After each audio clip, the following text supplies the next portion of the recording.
Alors, comme je ne m'attendais pas qu'on avait presque un culte de Noël, hein, parce qu'on avait des chants de Noël et des textes de Noël et un beau décor de Noël que plusieurs personnes ont fait, mon message, malheureusement, je vais parler de l'absence de Dieu.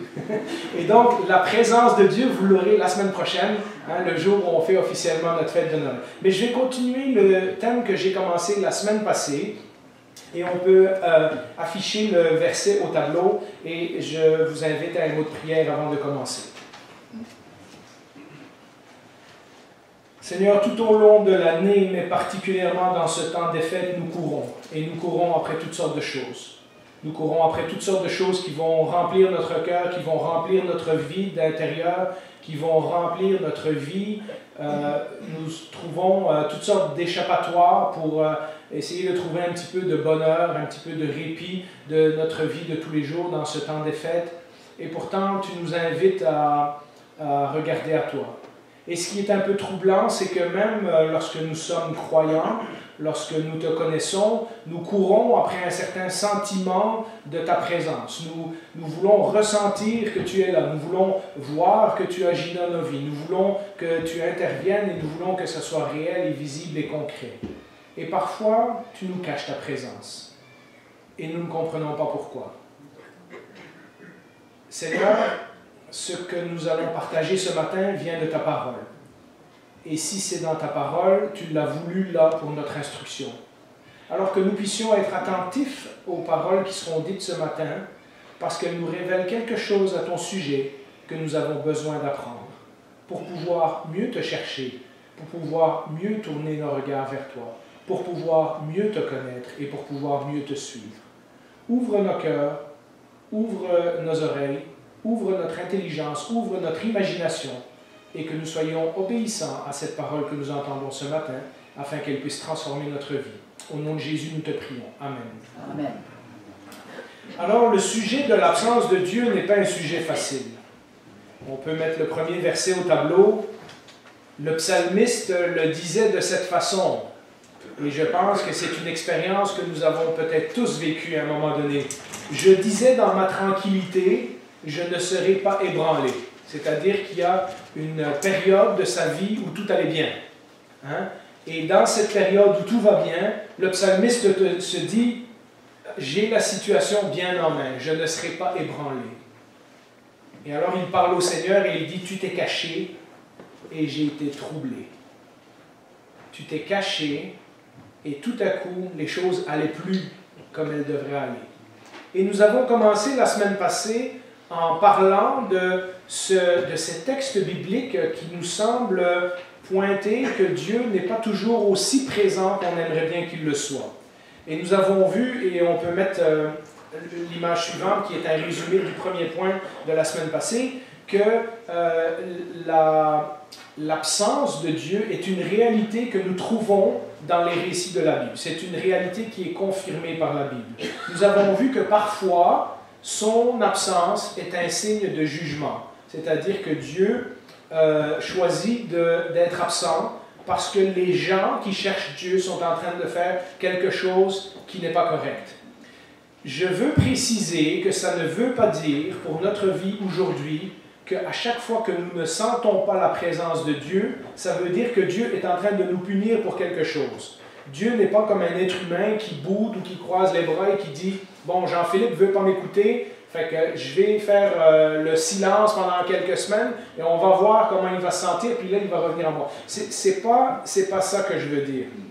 Ce que la Bible nous enseigne, et le Nouveau Testament nous dit que c'est Jésus qui a pris notre condamnation et notre jugement pour que nous ne soyons plus séparés de Dieu, pour que justement nous ne ressentions plus cette absence de Dieu. Mais ce que je veux dire, c'est que la Bible nous donne des commandements et des indications pour notre vie qui sont très claires. Si vous êtes déjà marié, ça ne sert à rien de demander à Dieu de vous donner quelqu'un d'autre, parce que c'est contre sa parole. Et donc, dans ce sens-là, si vous faites cette prière-là, Dieu sera absent. Dieu ne répondra pas à cette prière, puisqu'elle va à l'encontre de ce que vous connaissez, qui est déjà la vérité. Même chose si vous avez l'argent du loyer et que vous allez le jouer au casino et que vous dites « Seigneur, j'espère que je vais gagner », ça ne marchera pas. Parce que le Seigneur vous demande de vous occuper de votre famille et de vos responsabilités d'abord. Et donc, dans ce sens-là, quand je parle du jugement de Dieu, Dieu peut choisir de ne pas répondre à quelqu'un ou d'être absent de la vie de quelqu'un parce que cette personne fait des choses qui sont clairement contre la volonté de Dieu. Nous avons vu, et on peut mettre l'image suivante, le prochain point, c'est que parfois l'absence de Dieu est en fait sa réponse. Dieu ne nous répond pas ou Dieu semble absent de notre vie parce qu'il veut qu'on le cherche mieux. Nous nous sommes fait une image de Dieu, nous nous sommes fait une idée de la réponse de Dieu et nous aimerions que Dieu nous réponde de cette façon.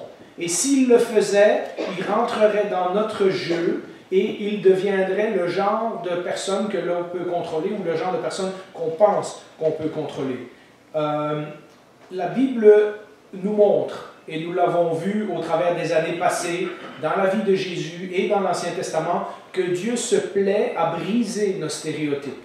Dieu n'est jamais comme on pense qu'il va être, parce que justement, nous, humains, avons cette tendance de le mettre dans une boîte, de le mettre dans un livre de règlement, de le mettre dans une routine, dans une liturgie, et penser que lorsque nous avons l'Église correcte, la lecture de la Bible correcte, la prière correcte, et même le nom, Église baptiste de Saint-Constant, là on est dans la bonne Église, donc Dieu doit ressembler à l'image qu'on s'est fait. Et Dieu se plaît à nous montrer qu'il est différent, qu'il est d'abord beaucoup plus grand et beaucoup plus extraordinaire que ce que nous pensons, mais qu'aussi il ne se laissera pas manipuler par nos propres pensées et nos propres imaginations. Et parfois, Dieu choisit donc d'être absent ou d'être silencieux parce qu'il veut qu'on le cherche, mais qu'on le cherche mieux. Je vous donne un simple exemple qui est tiré de la Bible de nouveau. Lorsque Pierre a dit à Jésus « Tu es le Messie, le Fils du Dieu vivant », et qu'ensuite Jésus commence à lui expliquer qu'il va mourir. Et Pierre lui dit « Non, il n'est pas question que tu ailles à la croix, etc. » Et Jésus lui dit « Arrière de moi, Satan, parce que tes plans ne sont pas les plans de Dieu. » Imaginez, si Dieu avait répondu à la prière de Pierre à ce moment-là, Jésus ne serait jamais mort. Puis nous, on ne serait jamais pardonné.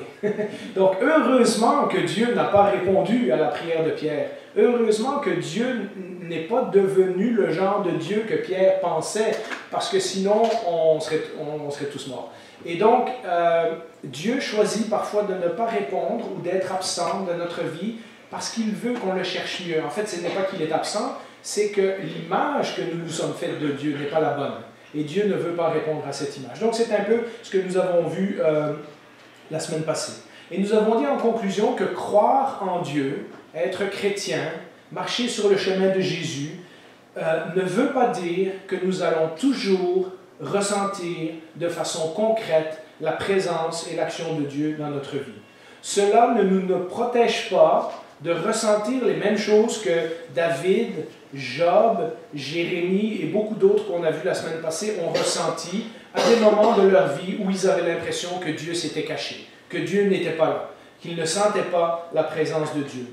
Pourtant, nous avons dit qu'il est nécessaire de se rappeler, puisque la Bible nous parle d'un Dieu qui se cache parfois, que c'est la façon dont Dieu fonctionne. Une des nombreuses choses que Dieu fait dans notre vie, c'est que parfois, il est absent.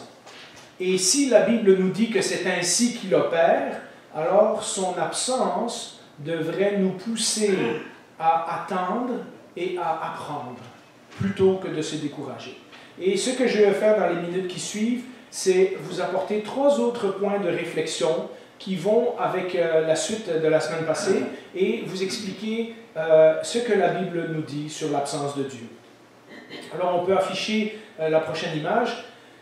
Vous allez être surpris, mais laissez-moi vous expliquer, vous allez comprendre. L'absence de Dieu est parfois une bonne chose.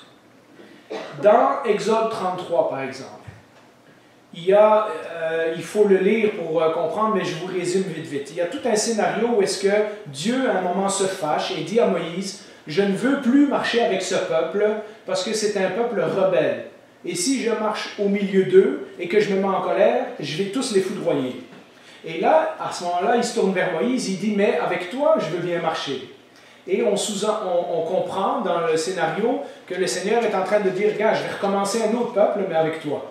Parce que toi, tu es fidèle. » Et Moïse dit, « Non, Seigneur, ça ne marche pas. Tu m'as fait sortir le peuple d'Égypte. Si maintenant tu les détruis, pense à ta réputation. Qu'est-ce que les autres vont dire? Si tu ne marches pas avec nous, moi, je ne continue pas. si toi tu n'es pas avec ce peuple, oublie ça, ça vaut plus la peine. Et donc, il y a cette conversation entre Dieu et Moïse, puisque Moïse lui dit, non, non, non, il faut que tu sois présent parmi nous. Il faut que tu sois présent parmi ton peuple. Et là, Moïse comprend que la présence de Dieu est absolument importante. Mais tout de suite après, Moïse est un petit peu trop excité et il dit, oui, mais moi je veux te voir. Hein? Montre-moi ta gloire. Et le Seigneur lui dit, non, tu ne comprends pas ce que tu demandes. Je vais te cacher dans un rocher, je vais passer devant toi et tu vas voir ma gloire, mais de dos. Parce que si tu me vois face à face, tu vas mourir. Hein?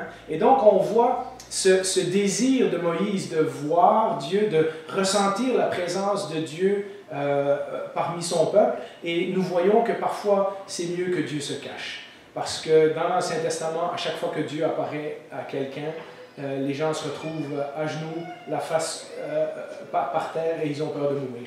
Et donc, le Dieu qui nous est présenté dans la Bible est un Dieu tellement glorieux que de le voir face à face, ça serait peut-être une expérience terrifiante pour nous. Et donc, il y arrive des moments où c'est une bonne chose que Dieu ne se montre pas tout à fait comme il est, parce que sinon, nous pourrions en mourir. À chaque fois que Dieu est trop présent dans la Bible, les gens sont effrayés et tombent par terre. Et donc, c'est une bonne chose dans notre état de pécheur, tel que nous sommes maintenant, de ne pas voir Dieu face à face directement, jusqu'à ce qu'il nous ait transformés et renouvelés à l'image de son Fils. Comme C.S. Lewis, le fameux auteur qui a écrit les Chroniques de Narnia, l'a dit une fois, malgré l'absence de Dieu, malgré que nous ressentons l'absence de Dieu parfois, dans nos vies personnelles ou parfois dans la vie d'une église, il y a des moments où nous avons l'impression que Dieu est absent, il n'y a rien qui se passe dans notre église depuis plusieurs années. Nous avons un avantage sur les gens qui ne connaissent pas Dieu, parce que nous savons que nous vivons dans un monde déchu, nous savons que nous vivons dans un monde pécheur, et que Dieu, parce qu'il est tellement parfait, tellement glorieux, doit parfois se cacher pour ne pas nous foudroyer. Ce n'est pas en réalité même que tant que Dieu est caché, que nous avons arrêté de le chercher, comme nous avons dit la dernière fois. En fait, Dieu n'est pas loin de nous, comme dit Paul dans Acte 17, mais il a voulu que nous le cherchions en tâtonnant. Puisque nous ne le cherchions pas, Dieu est venu à nous. Quand Jésus était sur terre, et c'est ce que nous allons fêter la semaine prochaine, quand Jésus était venu sur terre, on pourrait se dire, enfin, une façon de voir Dieu. Puisque de long en large, le Nouveau Testament nous dit que tout ce que Dieu est, Jésus était. Tout ce que Dieu fait, Jésus le faisait. Et donc, nous, croyants, sommes convaincus que Jésus était véritablement le Fils de Dieu, la seconde personne de la Trinité, l'image et la ressemblance parfaite de Dieu. Et donc, dans la personne de Jésus, nous voyons tout à coup la présence de Dieu sur terre d'une façon que nous pouvons supporter. Hein? Jamais, à part au jardin de Gethsémane, quand ils sont venus l'arrêter, que Jésus a dit « c'est moi » qui sont tous tombés à terre, jamais dans les évangiles nous voyons que Jésus a cet effet sur les gens que Dieu a dans l'Ancien Testament. Personne s'écroule à terre et l'adore à chaque fois qu'il voit Jésus. Au contraire, Jésus, c'est Dieu, mais dans une façon que l'on peut approcher. Nous le voyons, Dieu fait homme, et donc il nous ressemble, et donc nous pouvons l'approcher. Et nous pourrions nous dire, ah ben voilà l'histoire de la Bible, hein? Jésus est venu, et puis ça c'est une bonne chose, maintenant nous pouvons voir, nous pouvons voir Jésus. Mais les seuls chanceux qui ont vu Jésus ont vécu il y a 2000 ans, et depuis, nous ne le voyons plus. Et alors on se pose la question, mais pourquoi Jésus n'est pas resté sur la terre? Si c'était Dieu, de façon à ce qu'on pouvait le voir, l'aborder, l'approcher, ça aurait été bien qu'il reste sur la terre. Et de nouveau, nous parlons de l'absence de Dieu, et nous lisons le verset suivant, et on peut l'afficher. Jean 16, 7, quand Jésus est tout seul avec son groupe de disciples le plus proche, il dit, « Cependant, je vous le dis, en vérité, il est avantageux pour vous que je m'en aille. Car si je ne m'en vais pas, le Consolateur ne viendra pas vers vous, mais si je m'en vais, je vous l'enverrai. » Et vous pouvez comprendre comment c'est difficile pour des disciples.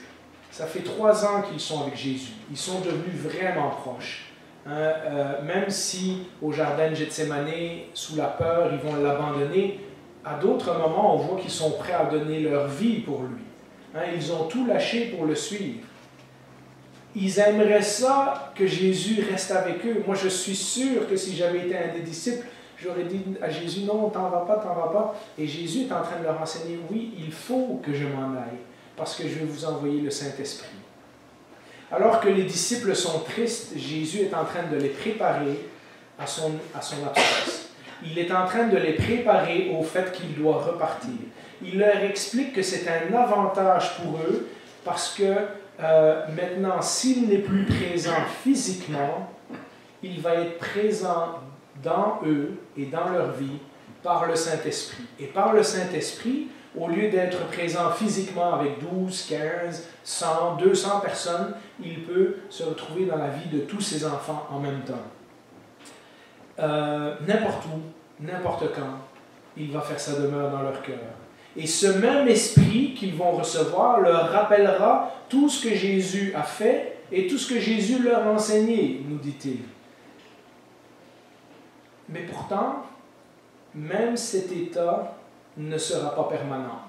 Car il leur dit aussi, et on peut l'afficher, Jean 14, 3, « Et puisque je vais vous préparer une place, je reviendrai et je vous prendrai avec moi, afin que là où je suis, vous y soyez aussi. » Et donc, vous voyez toute la dynamique. Jésus dit, je vais être absent pendant un moment. Je vais vous envoyer le Saint-Esprit, et au travers de lui, il va témoigner de moi, donc vous allez le sentir vivre dans votre vie, dans votre cœur, dans vos pensées, dans votre esprit. Mais même cet état-là ne sera pas permanent parce qu'un jour, je reviens vous chercher. Et ces textes mis ensemble me disent que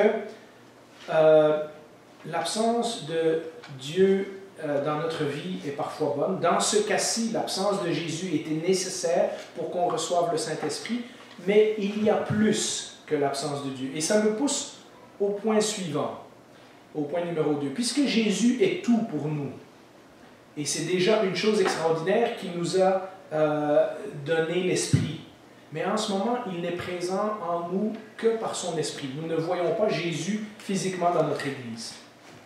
Et ça m'amène au point numéro 2 qu'on peut afficher. Eh bien, la suite de ce raisonnement, c'est que l'absence de Dieu nous fait soupirer après un monde meilleur.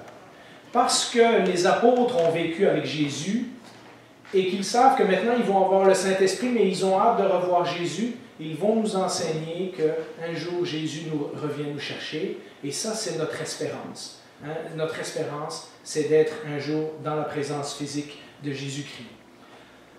Paul nous dit dans Romains 8, 23, juste avant, il a dit que la création soupirait pour un renouvellement de toutes choses.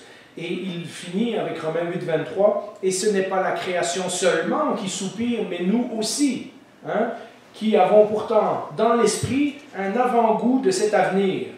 Nous soupirons en nous-mêmes en attendant l'adoption, la libération de notre corps. Donc, il est en train de dire que même si nous avons reçu le Saint-Esprit, qui est une chose extraordinaire et qui est un avant-goût de l'avenir, nous soupirons en attendant quelque chose de plus. Et donc, l'absence de Jésus sur terre présentement, le fait que Jésus soit remonté au ciel, pointe dans notre cœur que nous cherchons une résolution ultime, une étape finale à notre vie qui est de nous retrouver dans la présence de Jésus.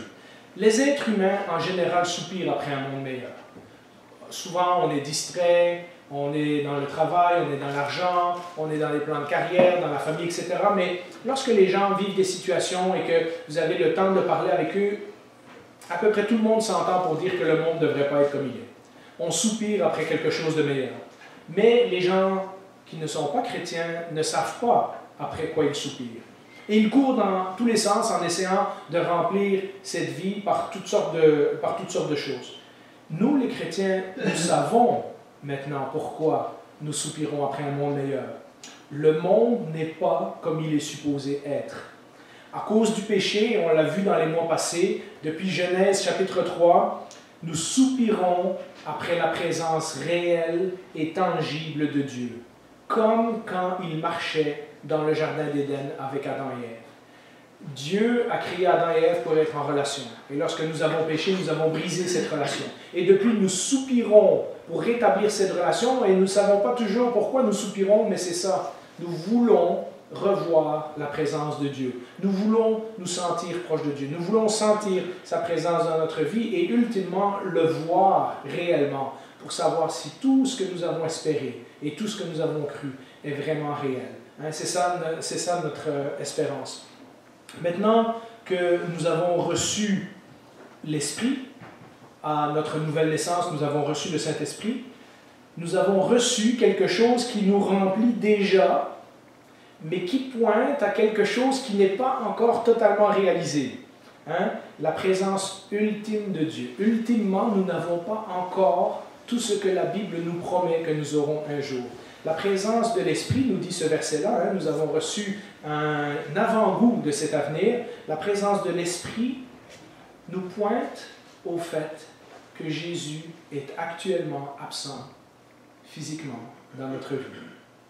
Alors nous soupirons. Paul le dit dans un autre verset, et on peut l'afficher, 2 Corinthiens 1,22, il nous dit « Il nous a marqué de son empreinte ». Dans les anciennes versions, ça dit son sceau. Vous savez, quand on prenait de la cire et qu'on mettait un cachet dessus, hein, pour dire que cette lettre ou cet objet appartient à quelqu'un, il nous a marqué de son empreinte et a mis l'Esprit comme un gage ou un acompte dans notre cœur. Et donc, si c'est un acompte, hein, si c'est un avant-goût de ce qui a à venir, c'est normal que nous soupirons encore pour la présence réelle de Dieu. Ainsi, quand Dieu devient présent en nous par son Saint-Esprit, dans la vie d'un chrétien sur terre, cela le pousse à attendre quelque chose d'encore plus grand, sa présence au ciel. Notre plus grand désir, c'est d'un jour d'être là où il est, d'être avec lui là où il est. Paul, en parlant de la mort, a dit, hein, absent du corps, ça veut dire être présent avec Jésus. Donc, c'est quand je meurs, je me retrouve face à face avec Jésus. Et il disait, je suis tiraillé, je veux rester ici à cause de vous parce qu'il y a encore du travail à faire, mais sérieusement, là, absent du corps, ça veut dire que je serai avec Jésus. Hein? Et on voit dans le Nouveau Testament que le Saint-Esprit, oui, la présence de Dieu en nous, mais nous ressentons quand même qu'il y a une absence, hein, de quelqu'un que nous voulons voir face à face. Et donc, cela m'amène au troisième point, et vous voyez comment les choses s'enchaînent lorsqu'on lit la parole. En attendant ce monde meilleur, en attendant de voir Jésus face à face, en attendant d'être au ciel avec toutes les promesses qu'il nous a promis, qu'est-ce qu'on fait? Hein? Comment est-ce qu'on marche? Comment est-ce qu'on avance d'ici là si justement nous n'avons plus la présence physique de Jésus parmi nous et que même lorsque le Saint-Esprit habite en nous, hein, la Bible nous dit qu'on a parfois le choix de ne pas l'écouter ou de l'attrister ou des choses comme ça. Donc, comment on vit en attendant? Et ça m'amène au dernier point qui est l'absence de Dieu nous pousse à marcher par la foi. Un pasteur a dit la présence directe et visible de Dieu prendrait le dessus sur notre liberté et remplacerait notre foi par la vue. En d'autres mots, si Dieu apparaissait physiquement, visiblement devant nous, nous n'aurions pas le choix de. Hein, la Bible nous dit qu'un jour, tout genou va fléchir et toute langue va confesser. Et ça, même ceux qui ne voudront pas, ils n'auront pas le choix. Et donc, si Dieu était physiquement présent parmi nous, ça enlèverait notre liberté de choix et ça enlèverait notre foi. Parce que sa présence serait tellement éclatante et extraordinaire qu'on ne marcherait plus par la foi, on marcherait par la vue. Mais Dieu a choisi, depuis Abraham, et nous le voyons dans toute la Bible, a choisi que le chemin du chrétien, ça serait un chemin par la foi. Hein, que nous marchons par la foi. Nous en avons parlé en long et en large depuis 1 an et demi. Et non par la vue. C'est l'histoire de toute la Bible. Comme nous l'avons dit précédemment, l'ironie, c'est que Dieu est présent dans toutes sortes de choses, mais il veut qu'on le cherche. Dans on peut mettre l'image suivante, dans une cave à Cologne, en Allemagne, où des Juifs se cachaient pour échapper aux nazis, on a retrouvé cette écriture qui est devenue un poème. Vous le trouverez sur Internet, il est plus long que ça, mais ça c'est le refrain et ça résume bien. Je crois dans le soleil même lorsqu'il ne brille pas. Hein? On sait que le soleil est là même lorsqu'il y a des nuages. Je crois dans l'amour même quand je ne le ressens pas. Et je crois en Dieu même lorsqu'il est silencieux ou lorsqu'il est absent. Et donc, nous les croyants, regardons autour de nous et constatons un monde où en apparence, surtout dans notre société moderne, toute trace de Dieu semble avoir disparu. Si vous écoutez n'importe quelle émission de radio, n'importe quelle émission de télévision, si vous parlez à des gens qui ne croient pas en Dieu et que vous parlez de Dieu, une des choses qu'on va vous dire, c'est « il est où ?» Hein? Quand on voit tout ce qui arrive dans le monde, Dieu semble vraiment absent. Dieu semble avoir abandonné notre société. Dieu semble, en tout cas, s'il y en a un qui existe, il ne semble pas trop se préoccuper de nous. Et pourtant, nous continuons à obéir.